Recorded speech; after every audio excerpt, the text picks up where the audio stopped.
नमस्कार दोस्तों, आज हम आपको चक्रव्यूह के बारे में जानकारी देने जा रहे हैं। जैसे चक्रव्यूह महाभारत में कितनी बार बनाया गया, क्यों इसको बनाना मुश्किल था, कौन-कौन चक्रव्यूह तोड़ सकता था। हमारे चैनल कौशिक मित्र को सब्सक्राइब करें और बेल आइकन को दबाएं। चक्र का अर्थ है चरखा और व्यूह का अर्थ है बनावट। अतः चक्रव्यूह का अर्थ है सैनिकों की ऐसी व्यवस्था जो चरखे के रूप में चलती थी। चक्रव्यूह एक उच्च कोटि की हिफाजत करने वाली संरचना थी, जो ऊपर से देखने पर चक्र की तरह दिखती थी। बनावट का उपयोग कुरुक्षेत्र की लड़ाई में द्रोणाचार्य द्वारा किया गया था, जो भीष्म पितामह के पतन के बाद कौरव सेना के सेनापति बने। चक्रव्यूह सबसे घातक और शानदार सैन्य बनावट थी।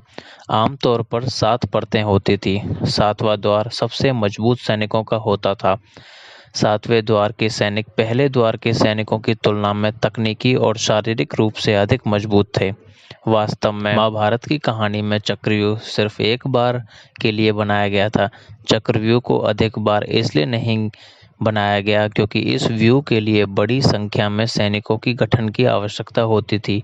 जब कम संख्या के सैनिकों द्वारा बनाया जाता था तो इसे हर तरफ से विपक्ष द्वारा आसानी से घेर लिया जाता था और बाहर से कुचल दिया जाता था।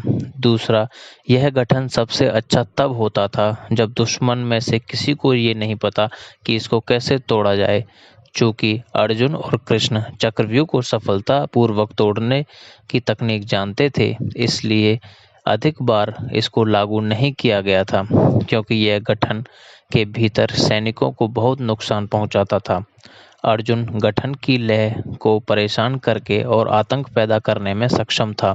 इसके अलावा अर्जुन के पास अपने आसपास के सभी लोगों को नष्ट करने के लिए सभी दिव्यास्त्र थे और कौरवों के बीच बड़े पैमाने पर विनाश का कारण बन सकता था अगर वह प्रवेश करता तो। इसके अलावा कौरव पक्ष में से द्रोण, भीष्म और कर्ण जैसे महारथी चक्रव्यूह को तोड़ने की कला जानते थे। तीसरा, चक्रव्यूह के सफल बनाने के लिए उत्कृष्ट योजना की आवश्यकता होती थी, अन्यथा इसके परिणाम स्वरूप अत्यधिक अराजकता और भ्रम हो जाता था। चक्रव्यूह के निर्माण में शामिल मानव लागत बहुत अधिक थी, क्योंकि युद्ध के दोनों ओर से कम समय में कई लोगों की जान चली जाती थी। दोस्तों, आपको हमारी ये जानकारी कैसी लगी, कृपया हमें कमेंट सेक्शन में बताएं और हमारे चैनल कौशिक मित्र को लाइक करें, शेयर करें और सब्सक्राइब करें, ताकि ऐसी बहुत सारी महत्वपूर्ण जानकारियां हम आप तक पहुंचाते रहें। बहुत बहुत धन्यवाद।